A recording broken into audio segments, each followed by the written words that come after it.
Welcome to the NFL Talking Heads Fantasy Football Podcast Show. Here are your hosts, Jeff Carrier and Seth Lull.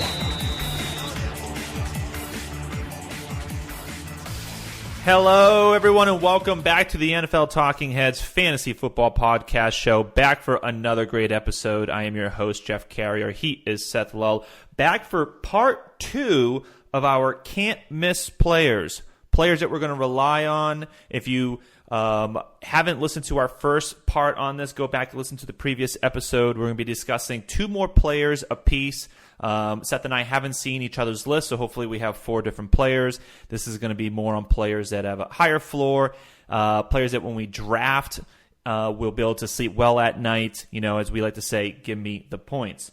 But Seth, let's go ahead and kick us off with our opening question, straight to it. What are the best offenses to target for multiple wide receivers? As we like to say, we love to target, offenses that we can have wide receiver handcuffs in, wide receivers that we can draft multiple wide receivers in. We'd rather have the second or third wide receiver in an offense than the number one of a poor offense. So kick us off. The best offense for you, offenses to target multiple wide receivers in. Okay, so aside from like the obvious ones, like with Tennessee with AJ Brown, Julio Jones, Seattle DK Metcalf, and Tyler Lockett. I mean, I always liked with a question like this, I like to focus on fantasy offenses that can support 3 wide receivers consistently, and usually these are offenses that are extremely pass heavy. And I think in terms of offenses that can support 3 fantasy wide receivers, I think there's only 3. So I'm going to go through them. Let me know if you think I'm missing one. But I think it's Pittsburgh, Cincinnati, and Tampa Bay. To me, because you have KC, which is the best offense in the NFL, but it's really Tyreek Hill and everybody else. Nobody else you can really start with any sort of confidence on a week-to-week basis. Dallas really only has 2, Seattle 2, Tennessee 2. Pittsburgh has 3 players last year. I mean, number one, they led the NFL in pass attempts, most pass-heavy offense. They had 3 wide receivers with 800 or more receiving yards and 7 or more touchdowns in Chase Claypool in his rookie season, mind you, Deontay Johnson, and Juju. So, we're talking about 3 receivers, not just that, you could start if you were in a pinch, if you were running into bye weeks or injuries. These are 3 wide receivers you could start at the same time. They're all flex-worthy players week in, week out. Cincinnati, same thing. They had 2 players with over 800 receiving yards in Tyler Boyd and T. Higgins. And then I'm adding Jamar Chase in, who, I think will be in that range this year easily. I think those 3, with Joe Burrow back, they would have been the second most pass-heavy offense in the NFL had things kept on pace with the direction Joe Burrow was taking them. And then Tampa Bay, Chris Godwin missed a few games, still had over 800 receiving yards. Obviously, Mike Evans over 1,000 yards again. And Antonio Brown only played half a season for them and had 483 receiving yards, 4 touchdowns. So, and we know how good Tampa Bay is as an offense. Antonio Brown, probably a bigger drop-off on that team than you'll see with any of the Pittsburgh wide receivers or the Cincinnati receivers.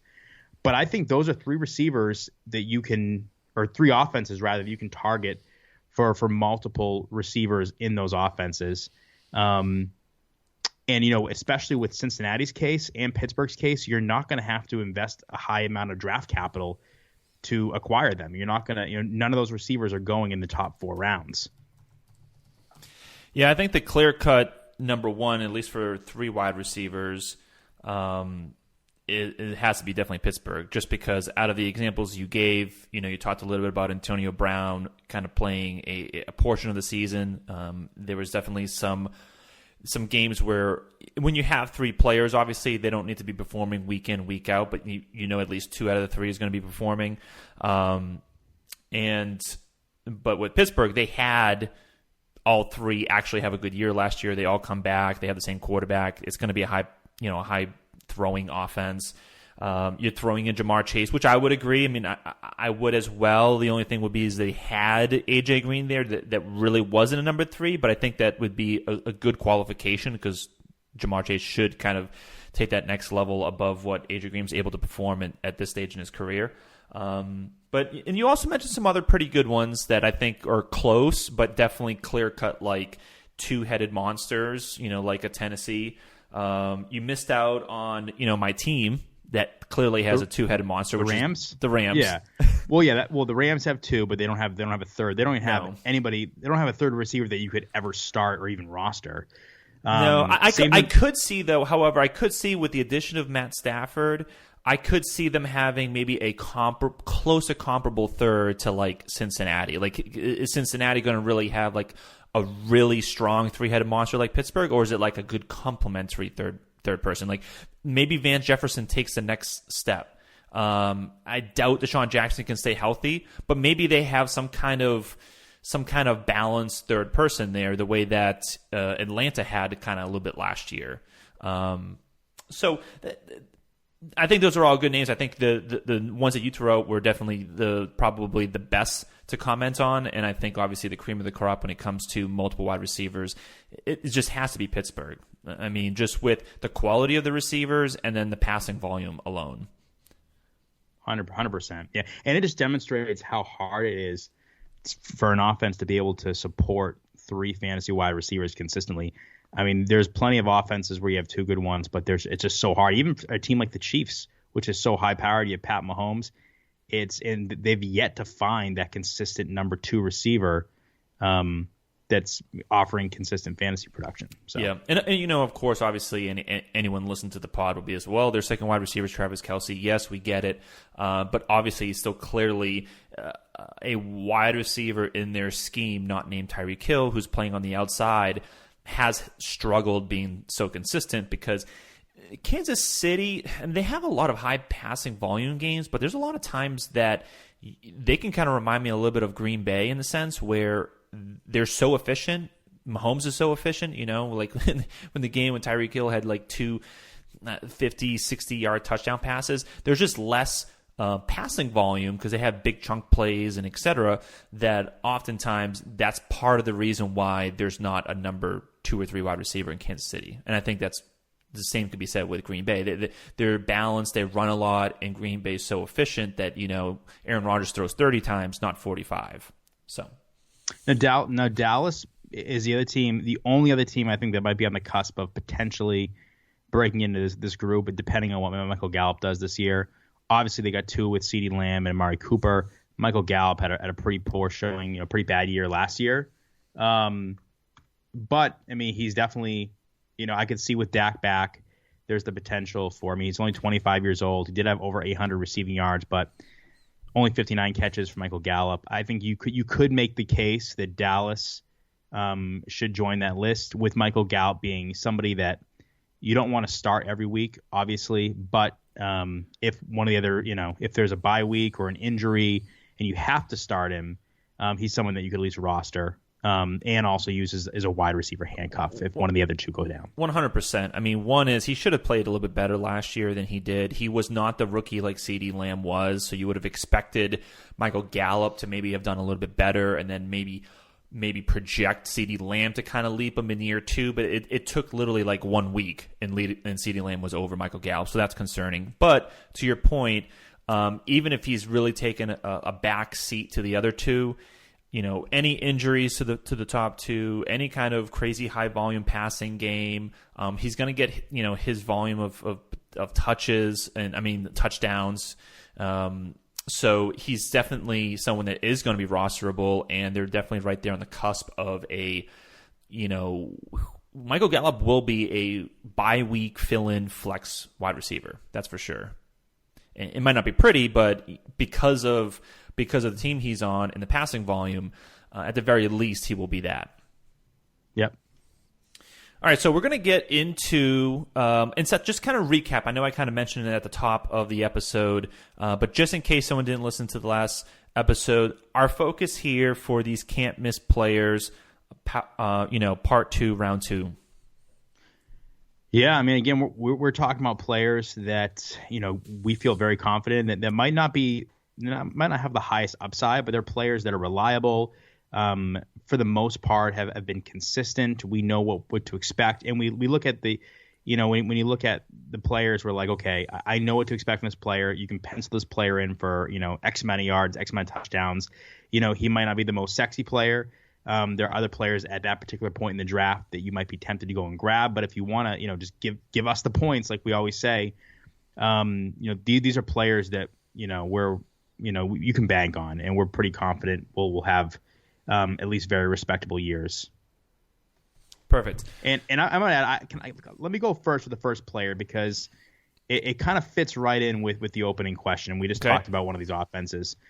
So I'm gonna go with Deontay Johnson as I went with three players last episode. Two of them are running backs. I'm gonna start with the receiver here, and I think Deontay Johnson is an absolute can't miss. Pencil him in for close to 1,000 yards, 80 catches, 7 touchdowns. Second year, last year, he missed 2 games. So he technically missed 1 game, but he left the previous game against Philly early with an injury. So basically missed 2 games, still had 88 catches, 923 yards, 7 touchdowns in his second season. Pittsburgh, like we just talked about, throws the football more than anybody else in the NFL. Maybe with the addition of Najee Harris, that changes a little bit. Maybe they become more balanced. They certainly haven't been since they lost Le'Veon Bell. But this is just the number one offense, like we just talked about, to own multiple fantasy wide receivers. And like Deontay Johnson's a stud. And you watch the games in Pittsburgh, and Juju, it was so weird seeing Juju. Like Juju's numbers look good, but Deontay Johnson was the guy. He is the guy in that offense. He's the go-to target for Big Ben. And I think like his ADP is fit. I mean, obviously we take ADP at this point with a little bit of grain of salt, but he's not going to go in the top 3 rounds. He's going to go end of round 4, early round 5. Right now, his ADP is in the 5th round, and I think that's incredible value for somebody like Deontay Johnson's skill set with that offense and his production. So I have Deontay Johnson here. I think he's probably going to be one of my favorite players, value wise. And again, I don't think I think ADP has to factor into these, because if you were telling me, for example, that Deontay Johnson would require me spending 2nd round draft capital, I would be a little bit more nervous. But for 4th, 5th round, there's no way I'm going to be disappointed if I draft Deontay Johnson at that point. Well, of course, we're trying to stay focused on just the idea, are these players going to produce what, consistent results that you would expect them to do regardless of their draft position. So staying out of that lane, I do think that Deontay Johnson's a good pick. I think that there is some potential risk with him when it comes to injuries. Obviously I had Deontay Johnson on one of our earlier episodes of the season on players to make a big leap, because I think he's got that potential to really have a monster season. And I think when I was diving into the games and the game log, I think there was actually quite a few games, more so than actually the game log will show you on paper when you start looking at how many games he started and left with an injury. So I would say I love Deontay Johnson. I think that he does come with a little bit more risk than most of the players that we've talked about. But that being said, even a year where he had a little bit of injuries, the passing volume is so high in Pittsburgh that he can miss a couple games and still produce, a high output season. It's going to be really interesting to see this roster construction strategy that we're going to have to come up with, because there is just so much value. Like year after year, it just gets more and more compounded on these wide receivers going in the 4th plus rounds, because the lack of running backs gets pushed up in terms of the draft, and then the wide receivers fall down, and you go look, and there's a lot of wide receivers going in that range. So, I number one, I obviously love the offense, but 2, he had a pretty solid rookie year too. It wasn't an AJ Brown or Justin Jefferson rookie year. But he had 680 yards, 5 touchdowns. He was involved. He was doing stuff, right? So we've seen this progression from him year over year. And, I don't know. I think with these wide receivers, these young wide receivers that are this talented, and we haven't really seen him. Yes, he missed a game and a half last year. But like injuries hasn't really proved to be a big issue. Missing 1 or 2 games you can live with, because almost every receiver misses a game. So I like him. I'm going to have multiple shares. They draft, so we're in together. I'm sure we're going to be battling each other for him. Yeah, absolutely. Because he does present, because of the team and obviously his recent history, he does present a very solid floor with a potential monster season ahead of him. Does he take even more target share away from Juju, or does he not? Because when you do watch the games, and if you didn't get to watch the Steelers last year, it just seemed like he popped every time he was on the field. It looked like Big Ben was always targeting him. And if you're a Juju owner, you were like, "Oh, is that Juju?" Like, no, wait, it's DJ again. Dang it! So, and if he doesn't miss that game, he plays that, he doesn't leave the game early and then he plays in the next game. We're talking about somebody who most likely has over 1,000 receiving yards, over 90 catches, and 8 or 9 touchdowns. So. This is somebody I know we're not going to focus on ADPs, but that's like the icing on the cake in this situation for me, is you can get this guy in the late 4th, early 5th round potentially. So, but we have all summer to talk about Pittsburgh's wide receivers, so we'll try and pace ourselves a little bit. Sure, yeah. So my first player here, and if you could do me a favor and look up his counterpart team that we just looked up, because I'm actually kind of curious now to know what he did. It's Tyler Lockett. I mean, I think this guy is going to get a lot of disrespect in the fantasy drafts, just kind of looking at how it's looking right now. Give me another, wide receiver who has played 16 games virtually every year of his career. Except for his second season, he played 15. Every other year, he's played 16. He's reliable. The guy caught 100 balls last year and 10 touchdowns. I get it. In more so than other years, he was actually a little bit more. He had more blow-up games and non-blow-up games. So if you were an owner, you might have been a little bit frustrated. I know that you were a Tyler Lockett owner last year, Seth, but it doesn't matter at the same time. Like you would like to say, like the points are points. So he had 100 catches. He had 10 touchdowns. There's several players on your team that are going to hopefully round out maybe the consistency, or maybe he's just a little bit more consistent this year. It's tough to be as kind of 12, 10 catch games as he had last year. So that's typically really hasn't been his forte. I don't know what else has changed in the offense. If you look at Russell Wilson, his passing attempts have actually increased the last 3 years from 427 to 516 to 558. And 558 is not that big of a number, so that's an easily repeatable number. And they drafted a young rookie, but they still needed help across the board for Russell Wilson. So I don't see anything changing with Tyler Lockett. And DK Metcalf's going to get his own, but that's perfectly fine. They pass enough, and Russell Wilson's so dang efficient that I don't know how Tyler Lockett doesn't produce another minimum like 85 catch season. And as you would like to point out, where you're drafting these wide receivers, it's an absolute can't miss player. 100%. What did DK Metcalf do last year? I'm just curious because he's going so far ahead of Tyler Lockett. I think we might be like. Well, the main difference between I'd have to pull up Tyler Lockett's numbers to compare it's 100 catches for Tyler Lockett last year, over 1,000 yards and 10 touchdowns. So what is DK Metcalf's? DK Metcalf's is over. I'm just reloading here. So it's 83 catches, 1,300 receiving yards, 10 touchdowns. So and there's like a 3-round difference, right? Because one's sexier. We talked about this in the last episode. Some of these players are just getting forgotten about. They've been there, they've done that. Tyler Lockett's been in the league for 1, 2, 3, 4, 5, 6 years. He's 29. He's on the edge of his prime, the very edge of it. He also started with Seattle when they had Marshawn Lynch and they were only a running team. And so DK Metcalf's a sexier guy, probably has better upside. I can't disagree with that, but we are talking about a full 3-round difference here that's probably going to stay consistent as we get to the draft.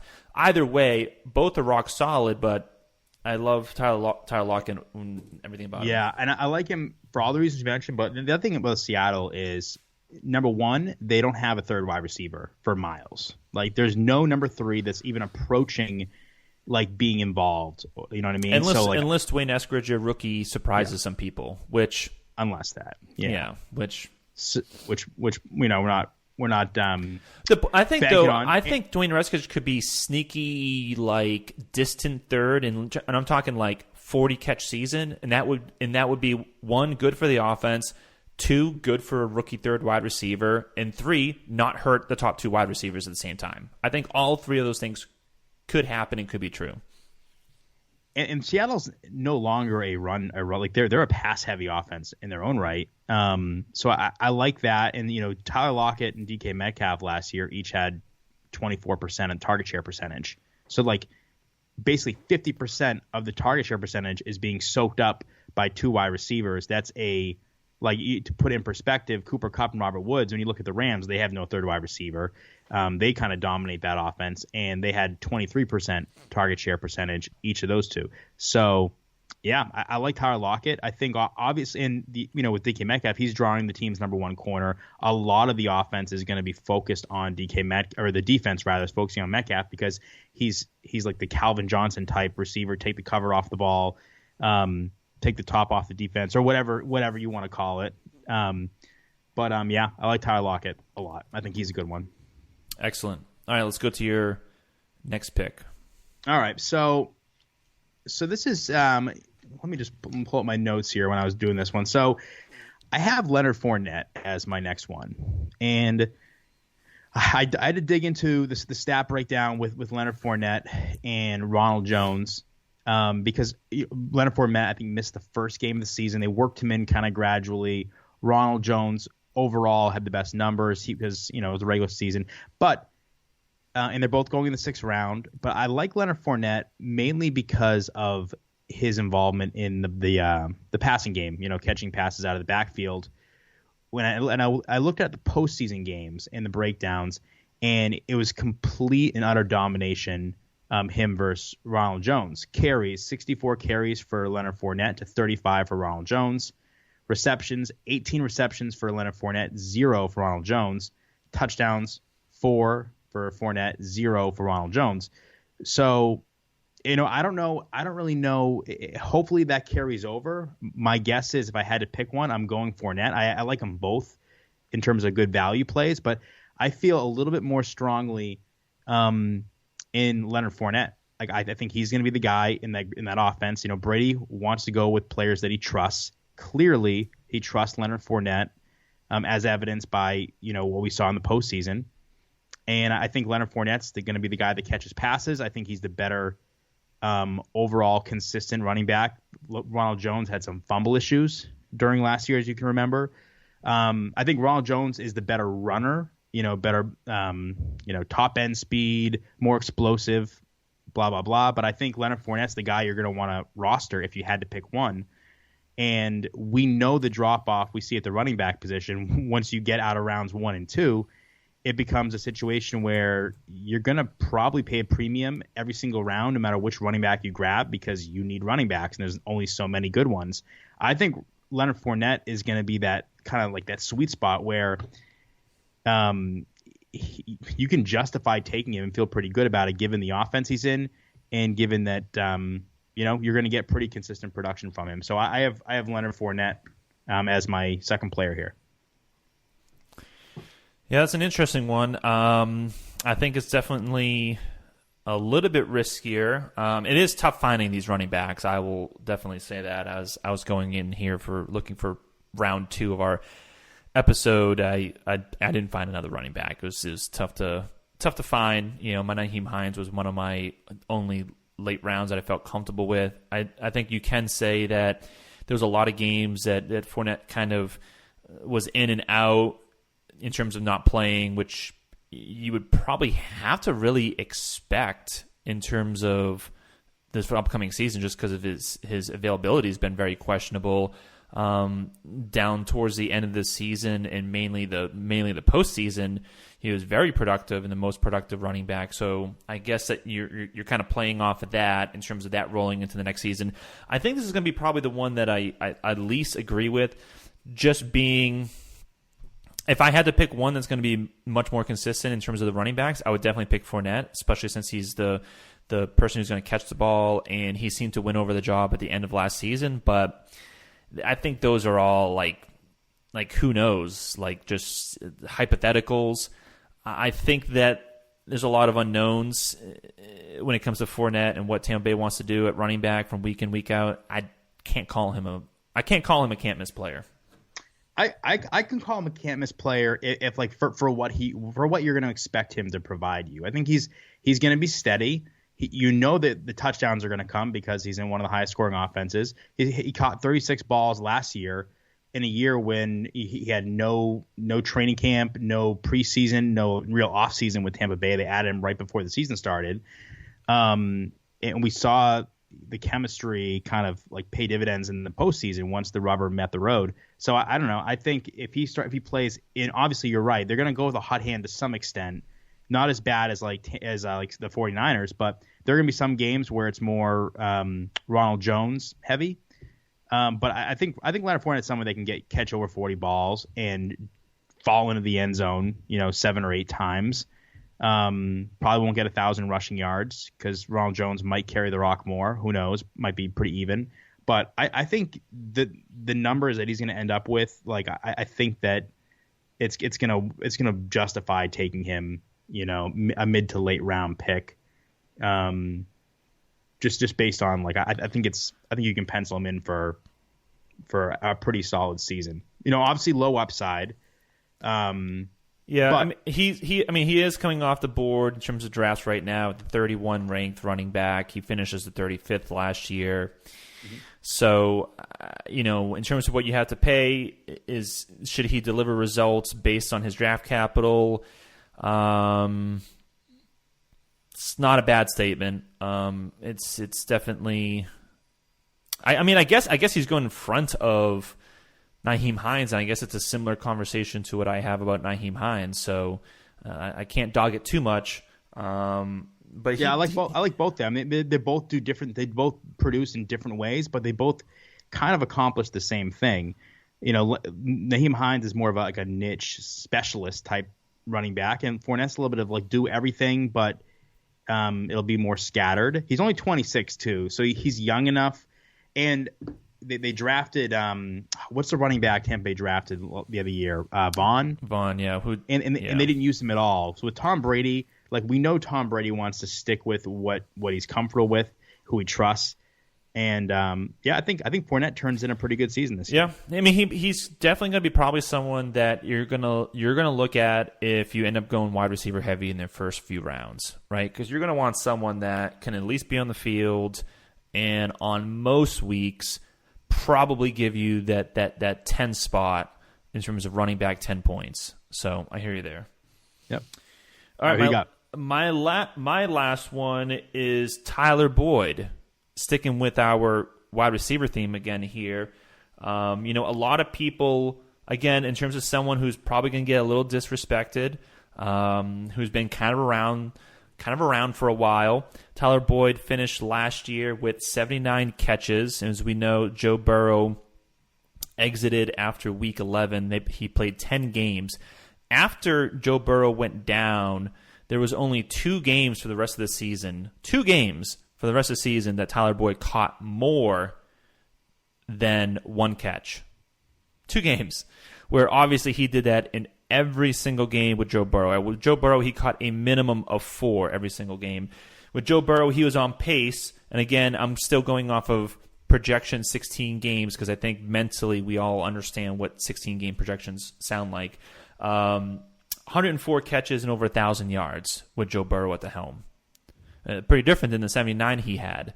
So I think that I think that Tyler Boyd is just, again, someone that you can count on, is going to be consistent, is going to be part of an offense that's going to be high throwing. We mentioned in a different episode that Cincinnati was the number 1 for running 3 wide receiver sets. They're also the top 5 in passing.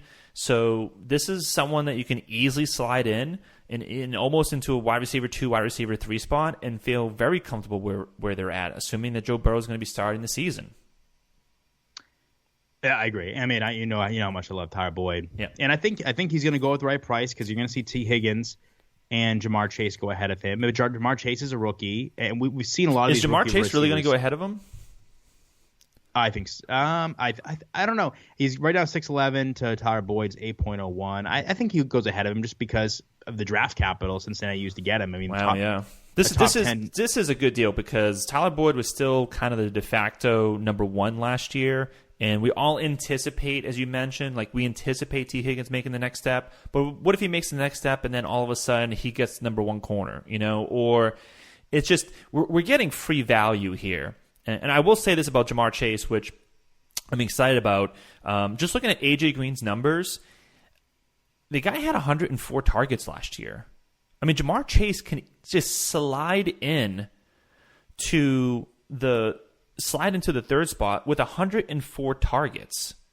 Now, the issue with A.J. Green was last year is he caught 47 balls. He caught less than 50% of his balls. So assuming that Ja'Marr Chase is just more wide open and Joe Burrow's playing all season, you can expect just on those numbers alone, you're hoping for a 65% catch percentage. That's not even like a Michael Thomas number, that nowhere near that. That's 65 catches. If his average yards is a little bit higher, at around 15 yards per catch, that puts him around 975 yards. So this offense, to your point earlier, and this is kind of off of the Tyler Boyd subject, can clearly support three wide receivers just based on the fact of Joe Burrow playing 16 games or 17 this upcoming season and Ja'Marr Chase being more efficient with Joe Burrow than A.J. Green was. He's definitely missed a decent amount of games over his first 5 years in the NFL, but assuming he can stay healthy, I think he has the highest floor probably out of three. I mean, from what we've seen from a lot of these rookie receivers, like they're produced right away, there's no reason for me to think that Ja'Marr Chase, who's going to be catching passes from his old college teammate Joe Burrows, and being the stud that Ja'Marr Chase projects to be, like he should be really good. But I think Tyler Boyd, I think obviously his touchdown ceiling is low. He's never been somebody to catch a lot of touchdowns, only 9 touchdowns over the past 2 seasons. But I think volume is where he provides value in fantasy. And it's probably a very consistent with all of my players that I've mentioned. If you haven't picked up on it already, my Cooper Kupp, my Amari Cooper, my Tyler Lockett. I'm big on volume and consistent, high floor. And who were you mentioning in terms of missing games? Because Tyler Boyd's been available. Tyler Boyd has played 15, 16, 14. Only one season he had less than 14 games played, which was his second season. So he's been true. Well, I mean, he's missed basically a game every season except full season. Yeah, we're splitting hairs. I guess it's not. I guess he had that one freak year, and then outside of that, he's been pretty durable. Yep. I'm trying to poke holes in your players. Trying to go out of my way to poke holes. You can't do it. You can't do it. Yeah, Iron Steel over here. All right, so this is now we got 5 players apiece, Seth. So that's 10 total players. I think that's a good amount. You start throwing in too many players, and you don't really know who to target. 10 players that are can't miss. Throw out a number. I'm going to think of a number, and then I'm going to ask you to say yours first. How many players, if you were to say, I want to walk out of my draft with this many can't miss players, right? Like we talked about, you don't want to have only high floor, high upside players. So thinking of how we normally construct our teams, where these people are going, and et cetera, how many players do you think out of our 10 you would feel happy walking away out of the draft with? I mean, generally, I think like 60-40 can't miss players, 40% maybe higher upside, somewhat riskier players is a good way to go, especially because a lot of the players, I know we say like some of these might not have a high ceiling. A lot of these players have a lot of upside. Like Deontay Johnson's got a ton of upside. I know Fournette really doesn't, but he's also, if he's my second or third running back, I'm definitely happy, especially if I get like a running back like an Alvin Kamara or Dalvin Cook in the first round. So I think I'd like 60% of my team to be these higher floor, sure thing players because they can fill in all the gaps. Sure, and people like Tyler Lockett finished in the top 10. At wide receivers, there's nothing wrong with that. Mike Evans finished 11. And, he was on your pick on the last round. Yeah, I think if let's say we have all our players, if I have one or two, like I don't want any of these players to be my best player. going into the year, like where I'm expecting them to carry my team. But I think, I think on our list we got a lot of we got some decent number 2s, and we definitely have a lot of good number 3s. So I think our lists, like collectively, I think, these are number 3 players. Like I want to have 2 players that I'm expecting to carry my team, and which when you look at the ADP for all of these players, it makes sense. Like we're not picking anybody that's going in the first or second round, really. So we want to hit on our first round pick, we want to hit on our second round pick, and then just make smart picks along the way. Yep, I think this is a really good year too. For those out there that can trade draft picks, I know we do that in a couple of our leagues. I think this is going to be a really good year for trading down in certain spots. When we, a couple of the examples we went over today with like Pittsburgh, when you have Juju, Deontay Johnson, Chase Claypool all going in rounds 5 through 7, and you have Leonard Fournette, Ronald Jones both going in round 6, and obviously these things can move a little bit one direction or the other, but like I would like a couple stabs in the 5th through 7th round to be able to go snag a couple of these Pittsburgh players. And I think that applies to a lot of different situations we're going to see in the draft when we get to later rounds. So for those out there, if you can trade draft picks, just something to think about. Yeah, especially if you can't get one of those top running backs. And I'm not even talking like top 6 or 7. I'm talking like getting your choice at top 3.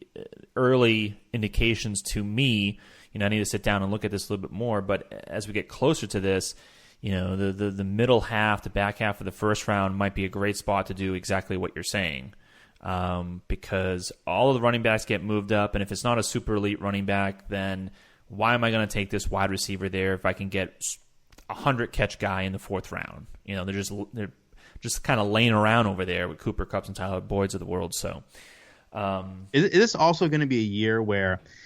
And I know this is we have a couple more months to talk about this, but this is going to be a year. I think, where like people are going to be in a tough position picking in the top 5. Like there doesn't really seem to be a player that stands out. We know more Drew Brees for Alvin Kamara, Dalvin Cook. I guess he's Chris McCaffrey down year last year. I think McCaffrey and Cook are like the de facto easy picks. You're just going to do them. McCaffrey's going to get enough touches. If they got a rookie, okay, but and you're concerned of obviously Sam Darnold being there, but obviously Cook, But then, like you mentioned, if you're in a PPR league, yeah, you could take Henry and maybe feel comfortable with him. Barkley coming off just injuries, and Kamara with no Breeze, and then Zeke is consistent which is why he's up there, but he's no longer Zeke anymore. Dallas is different, right? And then Taylor's played 1 year and gotten hurt, and he's in a questionable spot.